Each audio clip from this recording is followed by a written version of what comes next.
जुगाड़ू ससुराल की देसी खेती। ये लीजिए बहन जी, आपकी आधा किलो गोभी और आधा किलो भिंडी और साथ में ये फ्री धनिया। भैया ये आपके पैसे। वैसे भैया आपने अपनी ठेले पर ये खराब सब्जी क्यों रखी हुई है? इस तरफ सारी साफ सुथरी हरी ताजी सब्जियां हैं और इधर ये खराब निशान पड़ी। इन्हें यहाँ नीचे डाल दो ना, गायें आएगी तो खा लेगी। अरे बहन जी, ये सब्जियां तो अभी बिकेंगी, इसे लेने के लिए ग्राहक आने ही वाले होंगे। भैया ये सब्जियां तो फेंकने लायक है, भला इसे कौन खरीदेगा? सब्जी खरीदने आई मधु सब्जी वाले की बात सुनकर इतना बोल ही रही होती है कि तभी वहाँ हाथों में सब्जी का थैला लिए एक आशा नाम की औरत आती है। भैया सब्जी छाट कर रख दी थी आपने, इस थैले में डाल दीजिए। आशा की बात सुनकर सब्जी वाला वो सड़ी कली और निशान पड़ी हुई सब्जियों को आशा के थैले में डाल देता है और आशा उस सब्जी वाले को 20 रुपए देती है, जिसे देखकर वो सब्जी वाला, अरे काहे के 20 रुपए, 30 रुपए की सब्जी है, सारी लाओ और 10 रुपए और दो। भैया और दिनों के हिसाब से तो आज सब्जियां कुछ ज्यादा ही खराब लग रही हैं और कितने निशान भी है। इन पर 20 रुपए सही है इसके? इसे थोड़ा साफ करके बेचने पर लोग 50 रुपए में खरीद कर लेकर जाएंगे। 10 रुपए दो या तो सारी सब्जी वापस रख दो। सब्जी वाले की बात सुनकर आशा अपने बटुए से अब 10 रुपए का नोट निकालकर उस सब्जी वाले को दे देती है, जिसे देखकर आरती और मधु, मुझे ऐसा क्यों लग रहा है कि तुम्हें कहीं देखा है? अरे आरती, ये तो वही है जो हमारी पिछली गली में रहती है। अरे जिसका वो छोटा सा घर है।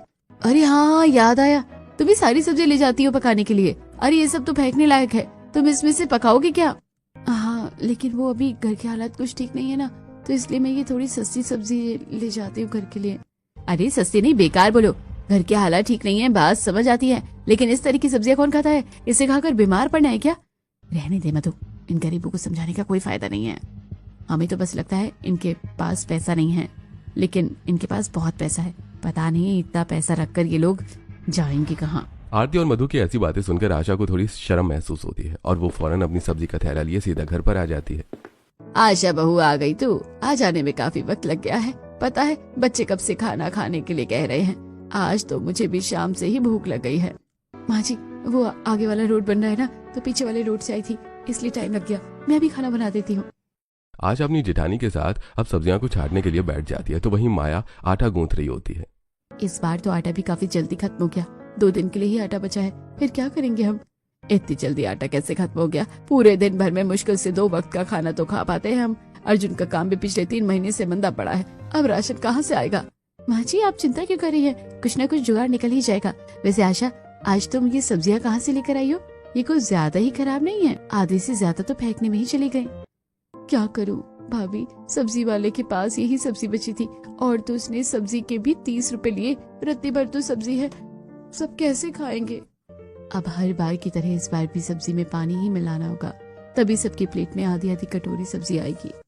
सब्जी बनाते हुए संगीता ढेर सारा पानी डाल देती है, तो वहीं माया सभी घर वालों के लिए एक एक रोटी बना देती है। थोड़ी देर में अर्जुन आ जाता है और अब सभी एक साथ बैठकर खाना खाते हैं।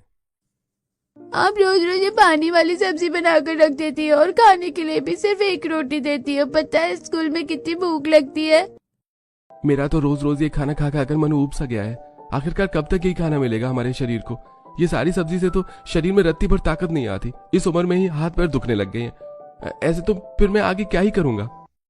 अनिल के जाने के बाद सब कुछ कितना बदल सा गया है।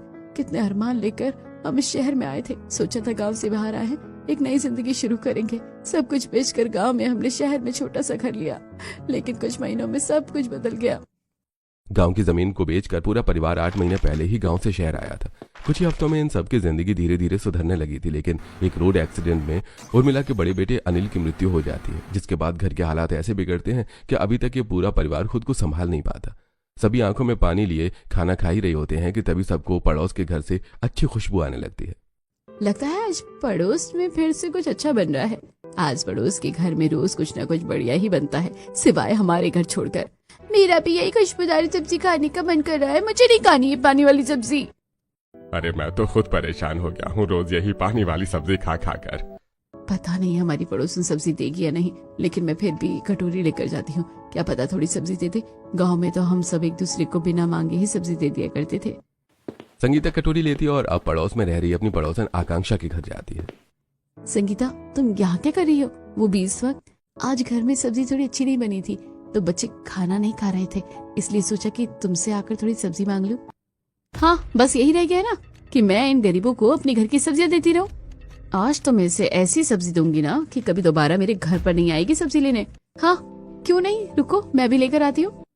आकांक्षा संगीता से कटोरी लेकर किचन में जाती है और उसमें अपनी बनाई हुई सब्जी डालकर ऊपर से ढेर सारा लाल मिर्च का पाउडर मिला देती है। अब इस तीखी सब्जी को खाकर पूरे परिवार की खटिया खड़ी हो जाएगी, फिर ये दोबारा कभी नहीं आएगी मुझसे सब्जी मांगने। संगीता सब्जी लेकर घर आती है जिसे देखकर पूरा परिवार काफी ज्यादा खुश होता है। चलो आज कितने दिनों के बाद घर में अच्छी सब्जी आई है। सबसे पहले सब्जी मैं खाऊंगा, मम्मी सब्जी मुझे दो ना।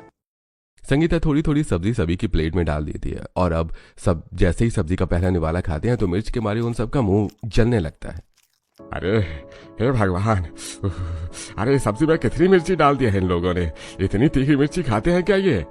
मम्मी जल्दी से पानी दो ना, बहुत मिर्ची लग रही है, बहुत तीखी सब्जी है ये। सब्जी में तो इतनी मिर्ची कोई नहीं डालता, लगता है आकांक्षा ने जानबूझकर सब्जी में मिर्ची डाली थी ताकि हम दोबारा कभी इससे सब्जी ना मांग सके। सब्जी नहीं देनी थी तो मना कर देती, इस तरह क्यों किसी गरीब का दिल दुखाया। पूरा परिवार गिलास भर भर के पानी पीता है लेकिन मिर्ची इतनी ज्यादा थी कि वो अपने घर की बनी हुई सब्जी रोटी भी नहीं खा पाते और अब ऐसे ही सभी को सोना पड़ता है। अगले दिन मैं काम पर जा रहा हूँ, आज एक दो जगह और जाऊंगा। अरे कब तक इतनी सी तनख्वाह में घर चलेगा, और सच कहूँ तो घर चल भी नहीं कहाँ पा रहा है। मैं आपके लिए रात की रोटी सब्जी बांध देती हूँ, थोड़ी सी रखी हुई है, बाकी का मैंने बच्चों को दे दिया था।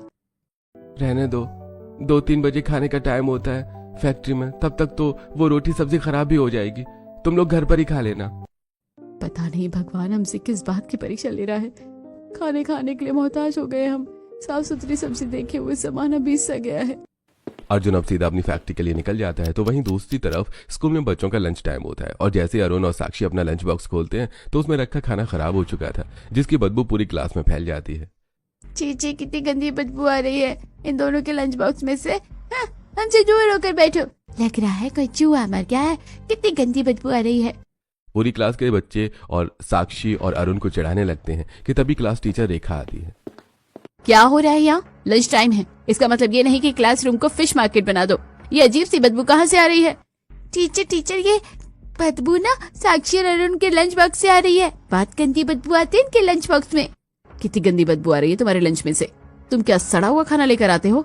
कल अपनी मम्मी को बुलाकर लेकर आना और अपना ये टिफिन जाकर खाली करो, वरना हम सब तो बदबू में ही मर जाएंगे। दोनों बच्चे अपना अपना टिफिन उठाते हैं और बाहर ले जाकर सारा खाना कूड़ेदान में डाल देते हैं तो वहीं दूसरी तरफ फैक्ट्री में। अरे आज तो लंच नहीं लाया क्या? हाँ यार, मैं वो टिफिन घर पर ही भूल गया था। तो मेरे साथ आ जाना, आज मैं एक्स्ट्रा रोटी लेकर आया हूँ। अरे नहीं तू खा, मैं सुबह घर से खाकर आया था पेट भर कर, मन नहीं कर रहा अभी। अरे झूठ मत बोल, मुझे पता है अभी तेरे हालात ठीक नहीं चल रहे हैं और तूने कुछ नहीं खाया है। चल आ जा, चुपचाप से आ। अपने दोस्त राम के साथ लंच करते हुए अर्जुन की आंखें भरने को आ जाती हैं। आए दिन अर्जुन की फैक्ट्री के दोस्त उसे अपने हिस्से से थोड़ा थोड़ा खाना खिला दिया करते थे लेकिन अपने परिवार की परेशानी को देखकर अर्जुन को खाना बिल्कुल भी अच्छा नहीं लगता। तो वहीं अगले दिन जब दोनों बच्चे अपनी माँ को लेकर स्कूल जाते हैं तो। जी मैडम जी, आपने बुलाया था?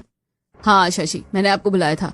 ये आप अपने बच्चों को किस तरह का खाना देते हैं? दोपहर तक इनका सारा खाना खराब हो जाता है और पूरी क्लास में बदबू फैल जाती है। इनकी वजह से बाकी बच्चे भी खाना नहीं खा पाते हैं। वो भी घर के हालात थोड़े ठीक नहीं चल रहे हैं, इसलिए हमें इन्हें रात का ही खाना दे दिया करते हैं। ठंड में तो खाना खराब नहीं होता था, लेकिन अब गर्मी है ना, शायद इसलिए खराब हो जाता है। आपने इन्हें रात का खाना दिया हो या सुबह का, मुझे इससे कोई मतलब नहीं है, लेकिन इनका खाना खराब नहीं होना चाहिए क्योंकि बाकी बच्चों को भी दिक्कत आती है। पहले से ही 2 स्टूडेंट के घर से मुझे शिकायत आ चुकी है। अगर इतनी प्रॉब्लम है तो आप अपने बच्चों को घर बैठाइए, जब पैसे होंगे पढ़ा लेना। टीचर की ऐसी बातें सुनकर संगीता और आशा को काफी ज्यादा शर्मिंदगी महसूस होती है और अब वो लोग बच्चों को लेकर सीधा घर आ जाते हैं। क्या हुआ भाभी, हम जब से स्कूल से निकले हैं आप पूरे रास्ते चुप थी। टीचर की बातों को ज्यादा देर तक मत सोचिए। लेकिन आशा क्या है तो वो टीचर बिल्कुल ठीक रही है ना। कब तक हम ऐसे हालातों से गुजरते रहेंगे? बिना सब्जी के हम लोगों को ठीक से पोषण भी नहीं मिल पा रहा है। बच्चे भी पहले से कितने दुबले पतले हो गए हैं। इसलिए मैंने सोचा है कि अब मैं भी कोई काम करूंगी और घर के हालातों को ठीक करूंगी। लेकिन भाभी, अभी आपकी तबीयत ठीक नहीं है। भैया के हादसे से आप अभी तक ठीक से उभरी भी नहीं है, रात भर सोती रहती है। लेकिन हम में से किसी न किसी को तो काम करना ही होगा।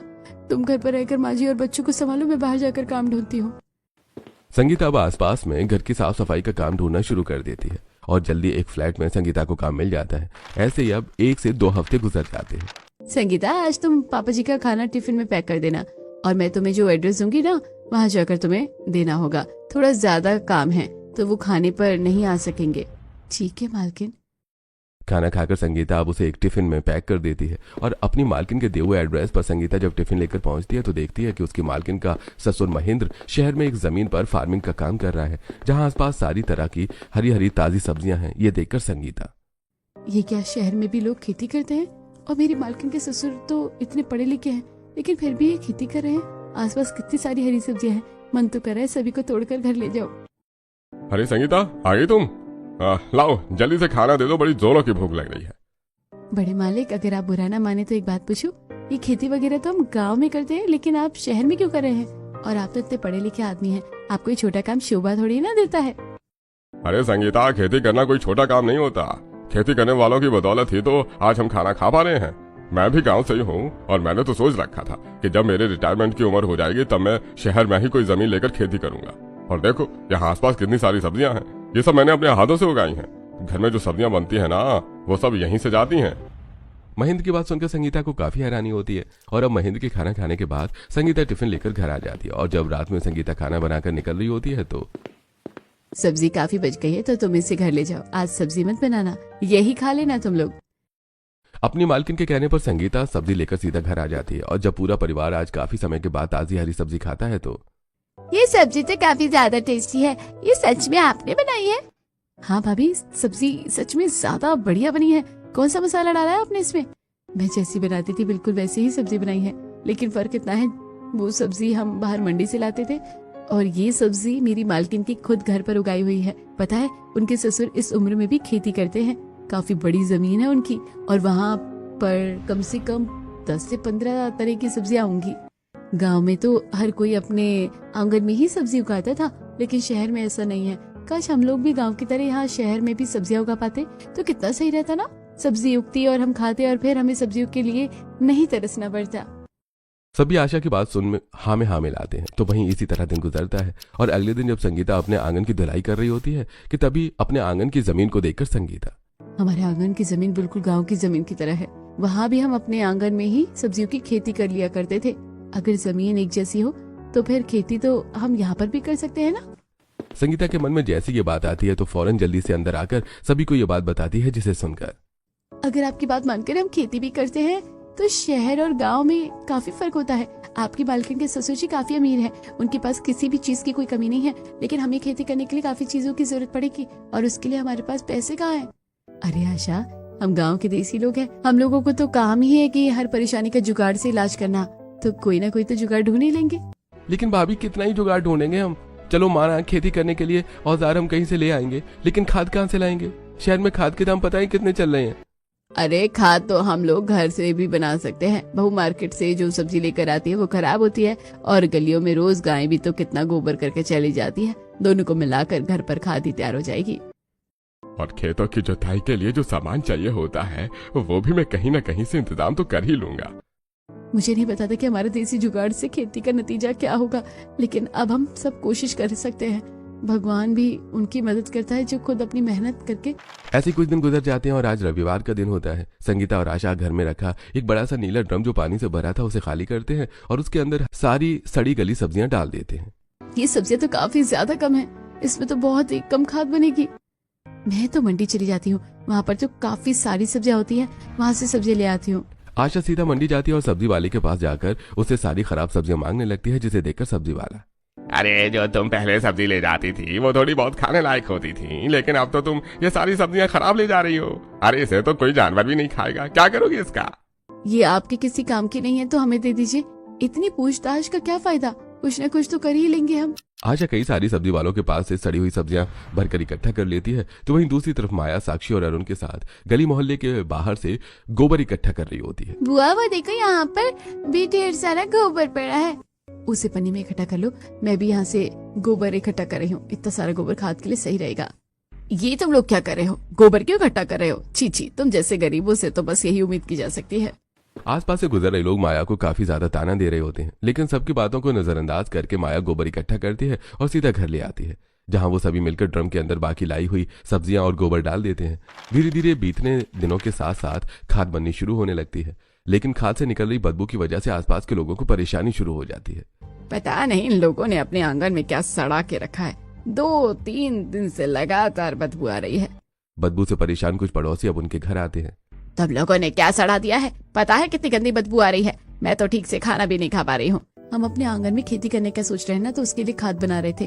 और जब खाद बनता है तो उसमें ये बदबू तो आएगी, सिर्फ 2-4 दिन की बात है, फिर खाद बनकर तैयार हो जाएगी। तुम्हारी खाद बनने के चक्कर में हम लोगों का तो दम ही घुट रहा है। आसपास के पड़ोसियों को इतना भड़कता देखकर संगीता और आशा के पास अब कोई रास्ता नहीं बचता और अब वो इस ड्रम को ले जाकर घर के अंदर रख देते हैं।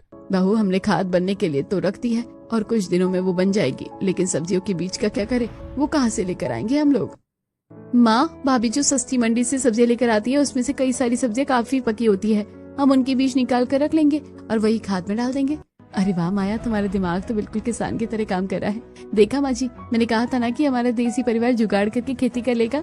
इस तरह 2-4 दिन गुजरते हैं और अब खाद बनकर पूरी तरह से तैयार हो जाती है, जिसे देखकर मिथिलेश और अर्जुन दोनों आंगन में जुताई का काम शुरू कर देते हैं।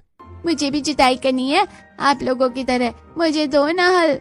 अरे जब आप बड़े हो जाओगे ना तब करना। ये हल काफी भारी है, मुझसे खुद नहीं उठ रहा, आप कैसे उठाओगे? पापा जी दे दीजिए इसे, वरना यहीं जमीन पर लेट कर जिद करने लगेगा। मिथिलेश अरुण को हल दे देता है। नन्हा सा अरुण हल को उठाने के बजाय खुद ही नीचे गिर जाता है, जिसे देखकर सब वहीं हंसने लगते हैं। इसी तरह पूरा परिवार खेतों जुताई करके उस पर खाद डाल देता है और ऊपर से इकट्ठा किए हुए बीजों को डालकर फिर से उस पर खाद की एक और परत डाल देते हैं। मम्मी, अब इसमें इसे सब्जी कब उगेगी? कल रात तक उग जाएगी ना सब्जियाँ? सब्जियों में तो अभी काफी समय लगेगा, कई हफ्ते लग जाएंगे सब्जियाँ उगने में। बस हमें रोज अपनी फसलों का अच्छे से ध्यान रखना होगा। अब समय यूं ही गुजरता रहता है। पूरे मोहल्ले भर में यही एक ऐसा परिवार था जो अपने आंगन में सब्जियों की खेती कर रहा था, जिसे देखकर आसपास रह रहे कई सारे अमीर लोग उनका काफी मजाक उड़ाते हैं। ये कोई छोटा मोटा गांव लग रहा है जो यहाँ पर खेती करना शुरू कर दी? तुम्हें क्या लग रहा है कि यहाँ पर सब्जियां उगेंगी? जब मुंह से कुछ अच्छा नहीं निकलता ना तो बुरा भी नहीं निकलना चाहिए। जब भी मुंह खोलती हो हमेशा बुरी बोलती हो। राहु केतु के काल में पैदा हुई थी क्या तुम? उर्मिला की ऐसी बातें सुनकर मनोरमा का मुंह बंद हो जाता है और अब ऐसे समय गुजरता रहता है। माया अपने आंगन में उगी हुई सब्जियों के साइड में लकड़ियों से एक स्टैंड बनाकर हल्की हल्की जमीन से निकल रही सब्जियों की बेल को उस पर टांगने लगती है, जिसे देखकर संगीता, ये क्या कर रही हो तुम? लौकी तोरी जैसी सब्जियों के तो बेल होते हैं ना, तो मैंने उनको छोटी छोटी उगी बेलों को इन लकड़ियों के सहारे टांग दिया है। अब ये सारी सब्जियां आराम से बेल पर उग जाएंगी और हमारे पास फिर से और सब्जियों की खेती के लिए थोड़ी जगह बच जाएगी। ये तो मैंने सोचा ही नहीं, ये सारी सब्जियां तो आराम से बेल पर उग जाएंगी तो हमारे पास काफी सारी जमीन बचेगी, उस पर हम और भी सब्जियों की खेती कर सकते हैं। अब धीरे धीरे दिन गुजरने लगते हैं। गांव की तरह ही शहर में खेती करने की वजह से खेत के आसपास हर वक्त काफी सारे कौवे उड़ते आते रहते थे, जिसे देखकर पड़ोस के बच्चे काफी डरते हैं। रोहन बेटा, क्या हुआ तुम्हें? आजकल तुम घर में ही खेलते हो, बाहर जाकर खेलो ना।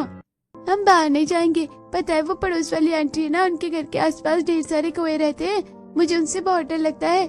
बेटा तो मैं खुद कौओं की आवाज से परेशान हो चुकी हूँ, आज तो लोगों से बात करनी ही पड़ेगी। रोज रोज कौओं की आवाज से आस पड़ोस के लोग काफी परेशान हो जाते हैं, जिसे देखकर, अरे मैं भी कब तक आपके बाहर लाठी लेकर बैठा रहूं? अरे इधर से कौवे भगाता हूं तो उधर से आ जाते हैं। तो पापा हम लोग एक बिजू का बना देते हैं ना, उस खेत के बीच खड़ा कर देंगे, उससे कोई भी कौवा नहीं आएगा। अर्जुन बड़े से 2 डंडे लेकर आता है और उन्हें आपस में रस्सी की मदद से जोड़ देता है और डंडे के एक हिस्से पर मटका लगाकर पूरे हिस्से को बोरे से ढक देता है, जो अब बिल्कुल एक इंसान की तरह लग रहा होता है। ये कितना डरावना था ना, हमें इसे यहाँ क्यों खड़ा कर रहे हैं? मुझे उससे डर लग रहा है।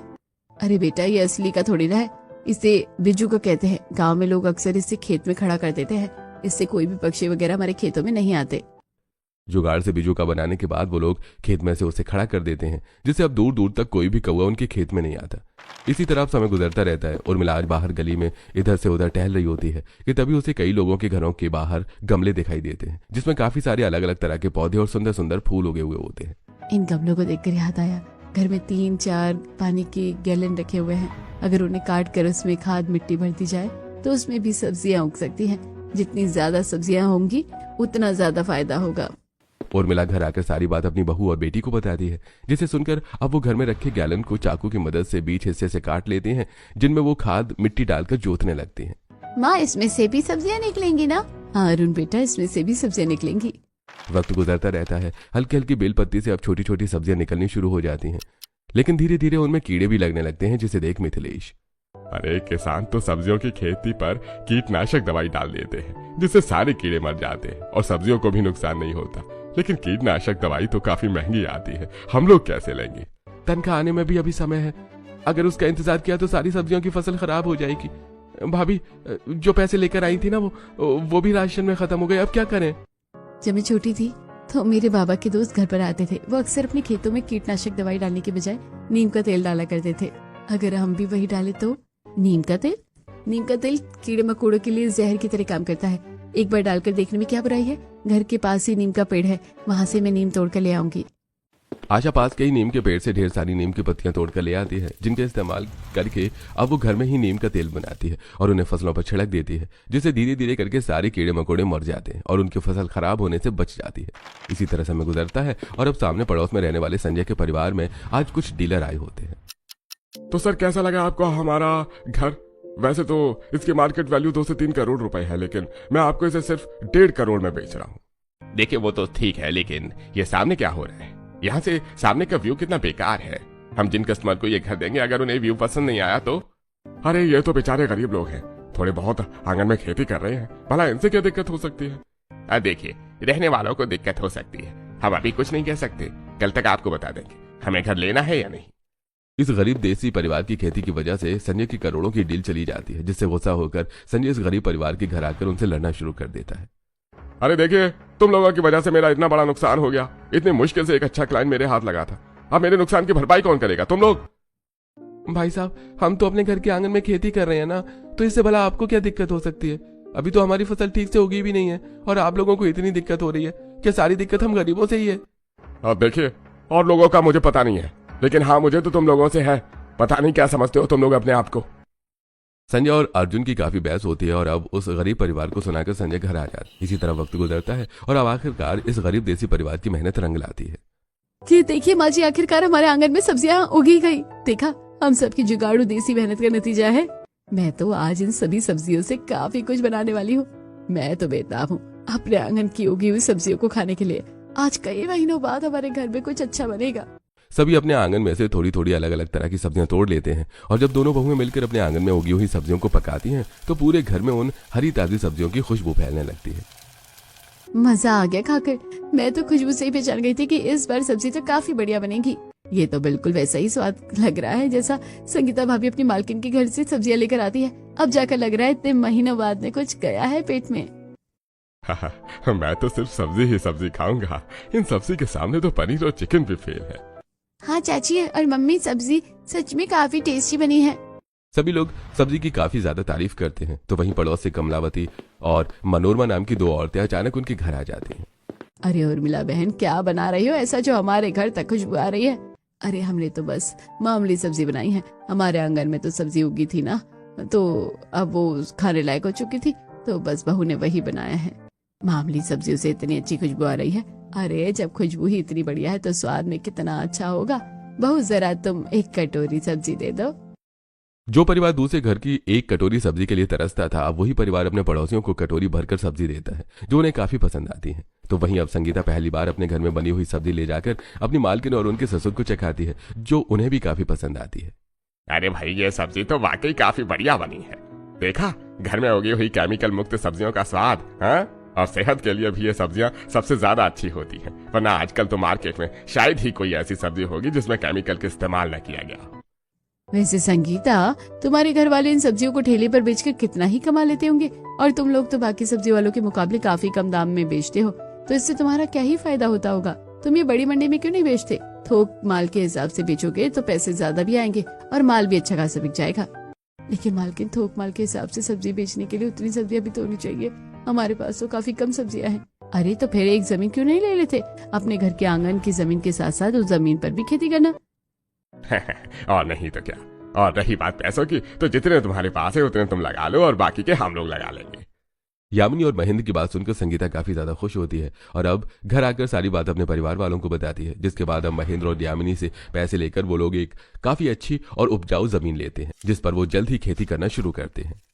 सुनी जी, मैं काफी ज्यादा खुश हूँ, लेकिन थोड़ी घबराहट हो रही है। हमारा आंगन तो काफी छोटा है, अगर उसमें उगी हुई सब्जियां खराब भी हो जाती है तो शायद हमें दुख नहीं होता, लेकिन यहाँ अगर हमसे कोई गलती हो गई और ऊपर से हम पर कर्ज भी है। अरे सच कहूं तो मैं भी थोड़ा परेशान हूँ, लेकिन हम मेहनत तो पूरी करेंगे और मुझे पूरा यकीन है कि अब भगवान हमारे साथ शायद कुछ गलत नहीं करेगा। पूरा परिवार मिलकर उस जमीन की जुताई करता है और अब धीरे धीरे उस पर भी अच्छी खासी सब्जियों की फसल उगनी शुरू हो जाती है, जिससे समय के साथ साथ अब उनके हालात भी पहले से काफी बेहतर हो जाते हैं। अरुण, तुम लंच बॉक्स में क्या लेकर आए हो? तुम्हारे लंच बॉक्स में से काफी अच्छी खुशबू आती है। क्या मैं तुम्हारी सब्जी खा सकता हूँ? मुझे भी तुम्हारी सब्जी खानी है। मेरी मम्मी ने जो बनाई है उसमें तो कोई टेस्ट ही नहीं है। जो बच्चे पहले अरुण और साक्षी के टिफिन बॉक्स को देखकर मुंह बनाते थे, अब वही बच्चे उन दोनों के टिफिन से सब्जियां ले लेकर खाते हैं। तो वहीं दूसरी तरफ, अरे मोनिका बहन, तुम भी क्या मंडी जाकर सब्जियां लाती हो? अरे इन लोगों से ही ले लिया करो, काफी कम दामों में सब्जियां मिल जाती है और तो और सारी सब्जियां ताजी होती है, स्वाद में भी एक नंबर लगती है। ज्यादातर पड़ोसी भी अब उसी परिवार से सब्जियां लिया करते थे। इसी तरह कुछ वक्त और गुजर जाता है और एक दिन, डॉक्टर, मेरे बच्चे को क्या हो गया है? सुबह से उल्टी पर उल्टी कर रहा है। आई थिंक आपके बेटे को फूड पॉइजनिंग हो गई है। जरूर इसने कुछ बाहर का उल्टा सीधा खाया है। अरे भैया, ऐसा तो हो ही नहीं सकता। मेरा बेटा तो हमेशा घर का ही खाना खाता है। हमारी गली में रोज एक सब्जी वाला आता है, मैं उससे ही घर के लिए रोज ताजी हरी सब्जियां लेता हूँ। देखिए, जरूरी नहीं है कि बाहर के खाने से ही आजकल लोगों को फूड पॉइजनिंग हो। आजकल मार्केट में लोग सब्जियों में भी काफी भारी मात्रा में मिलावट कर रहे हैं। लगता है उसी मिलावट का असर है ये। संजय और प्रेरणा दोनों काफी परेशान होते हैं। तो वहीं जब ये सारी बात आशा और संगीता के घर वालों को पता चलती है तो उन्हें प्रेरणा और संजय के बच्चे की काफी फिक्र होती है और अब आशा खुद हरी सब्जियों का सूप बनाकर प्रेरणा के घर लेकर आती है। प्रेरणा बहन, मैं ये सब्जियां का सूप लेकर आई हूँ और डरिए मत, ये कोई केमिकल वाली सब्जियां नहीं। आप तो जानते हैं हम लोग खुद ही सब्जियों की खेती करते हैं। आशा से सूप लेकर प्रेरणा अपने बच्चों को पिला देती है और अब आशा और संगीता रोज प्रेरणा के बच्चों के लिए सब्जियों से बना ताजा सूप पिलवाती हैं, जिसे पीकर उनके बच्चे की हालत में काफी सुधार आता है। और ये सब देखकर संजय आज उनके घर आता है, जिसे देख, अरे संजय भाई साहब, आप? देखिए, मैंने जो आप लोगों के साथ उस दिन बर्ताव किया था उसके लिए मैं माफी मांगने आया हूँ और थैंक यू सो मच। आप लोगों की वजह से सच में मेरे बेटे की सेहत में काफी सुधार आया है। अरे इसकी कोई जरूरत नहीं है, मेरे बच्चे की तरह ही आपके बच्चे भी हैं और आप एक बाप का दर्द तो मैं ही समझ सकता हूँ। इसी के साथ अब अर्जुन और संजय के परिवार के रिश्ते भी ठीक हो जाते हैं और इसी के साथ अब पूरा परिवार अपने इसी काम को आगे बढ़ाता है और एक अच्छी खासी जिंदगी जीता है। नमस्ते दोस्तों, कृपया हमारे चैनल को सब्सक्राइब करें और अपडेट्स के लिए बेल आइकन दबाएं। धन्यवाद।